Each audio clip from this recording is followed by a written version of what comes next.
Bonjour, bienvenue dans cette partie du cours sur la typographie en Bootstrap. Bootstrap propose toute une série de règles de mise en forme typographique du texte. Dans cette partie, nous allons passer en revue ces règles. Alors déjà, nous allons commencer par les titres de H1 à H6.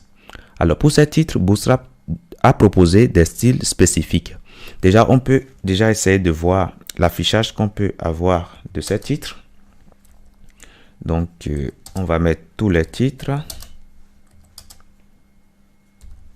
de H1 jusqu'à H6.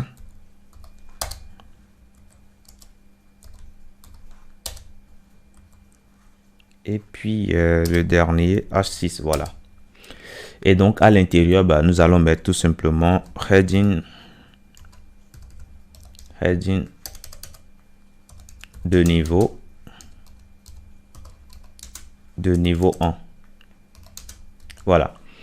Et puis, on fera pratiquement la même chose pour tout ce qui reste. Heading de niveau 2 ici. Voilà. Et puis, ici, on aura heading de niveau 3. Heading de niveau 4. De niveau 5.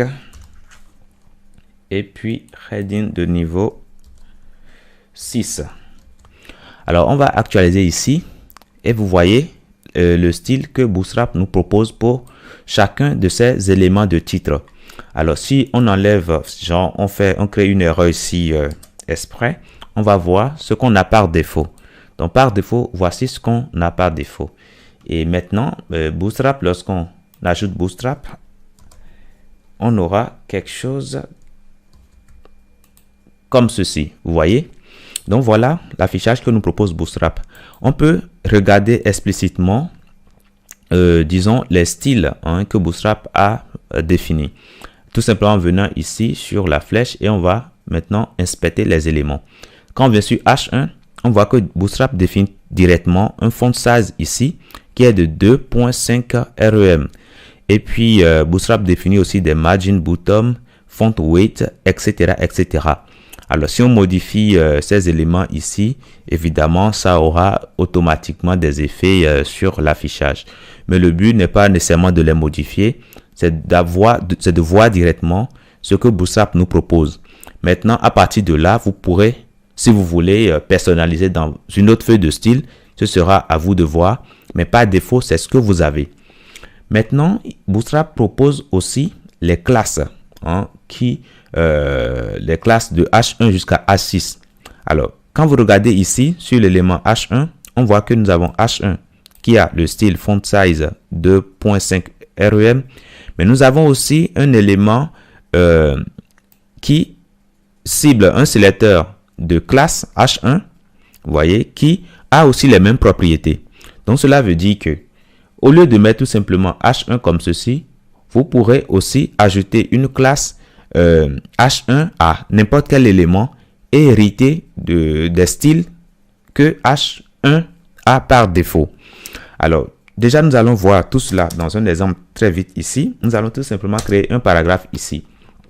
Et si on veut lui donner les propriétés de H1, nous aurons tout simplement à définir une classe comme ça et mettre H1 dedans. Voilà, si on veut lui donner les propriétés de H2, on fera ça tout simplement. Et à l'intérieur, on mettra tout simplement le contenu du paragraphe. Donc, on mettra tout simplement mon paragraphe,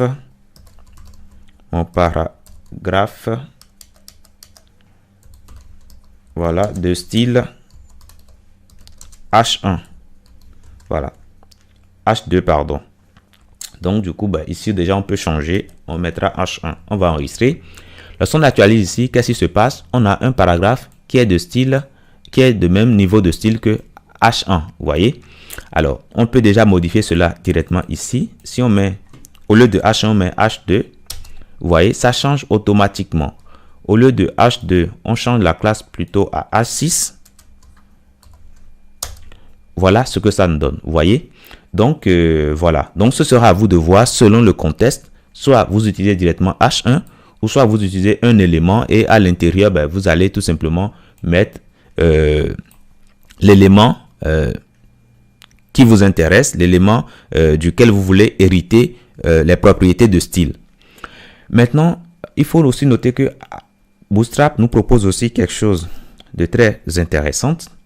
C'est de pouvoir définir des titres qui soient de taille très grande. C'est-à-dire de taille plus grande que les H1, H2, ainsi de suite. Donc, pour le faire déjà, nous allons déjà créer une balise, enfin, un paragraphe P. Et à l'intérieur, nous mettrons tout simplement la même phrase. Et maintenant, il faut qu'on lui donne une classe display. Alors, display. Et display a plusieurs niveaux. Niveau 1 jusqu'à niveau 6, comme les H1 jusqu'à H6. Alors, si on lui donne le premier niveau, ce sera de taille très grande, même plus que le niveau H1. Déjà, lorsqu'on va actualiser ici, voilà ce que nous propose display. Bon, on va agrandir toute la page. Et voilà, vous voyez, display, c'est un affichage quand même énorme. Hein. On va réduire un tout petit peu. Et voilà ce que ça nous propose, vous voyez. Donc, c'est quand même considérable. Lorsqu'on va changer le niveau, on peut changer le niveau. Hein. Au lieu de display niveau 1, on va mettre niveau 2. Et voilà, vous voyez.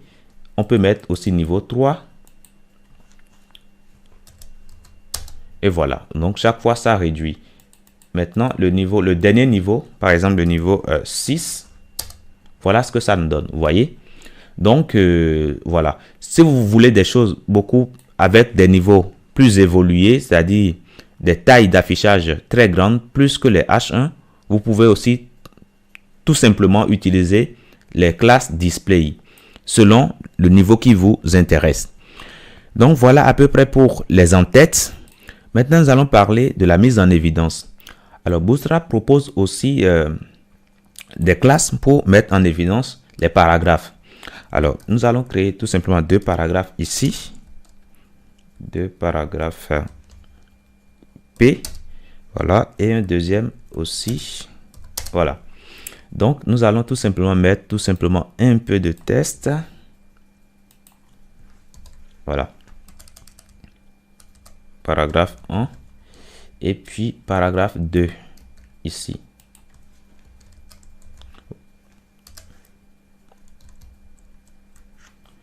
Déjà, on va copier tout ceci. Voilà. Donc, on va leur donner des classes. Alors, si on veut mettre en évidence ce paragraphe-ci, on peut lui donner la classe lead. Voilà. Et donc, avec cette classe-ci, lorsqu'on va essayer de visualiser ici, on voit qu'il y a un changement. Vous voyez, entre le paragraphe 1 et le paragraphe 2, on n'a pas les mêmes styles. Et donc, du coup, c'est grâce à la classe lead qu'on a cette mise en forme ici. Vous voyez, donc ça sert beaucoup, notamment lorsque on a une page d'article, de blog par exemple. Ça sert à mettre en forme des parties spécifiques de nos articles. Alors, sachez qu'on peut aussi mettre en forme tout simplement des mots, ou bien un mot, ou bien plusieurs mots à l'intérieur d'un paragraphe. Et là, on utilise des balises spécifiques. Vous en connaissez déjà certaines de ces balises, comme la balise small par exemple. Small.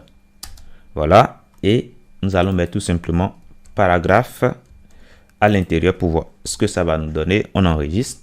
Lorsqu'on va actualiser ici, voilà, vous voyez, le mot paragraphe ici, ça a une taille un peu réduite par rapport à la taille par défaut. Vous voyez.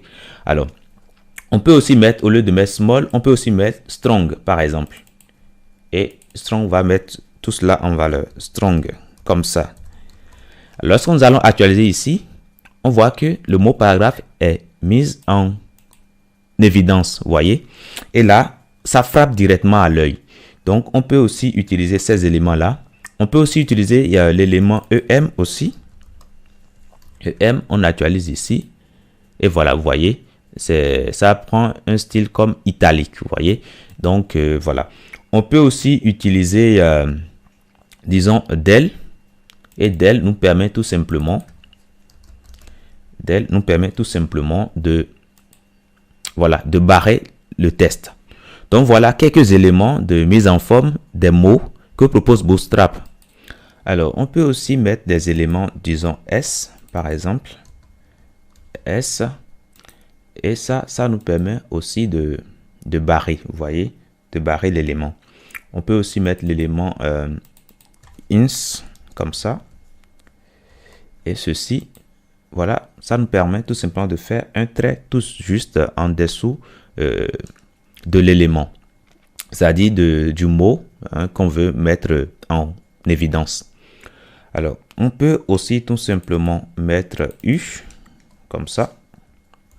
Et ce faisant, on fera la même chose que tout à l'heure. Donc voilà déjà assez d'éléments de mise en évidence, déjà des mots. Donc je vous dis déjà merci dans cette partie et à très bientôt dans la prochaine.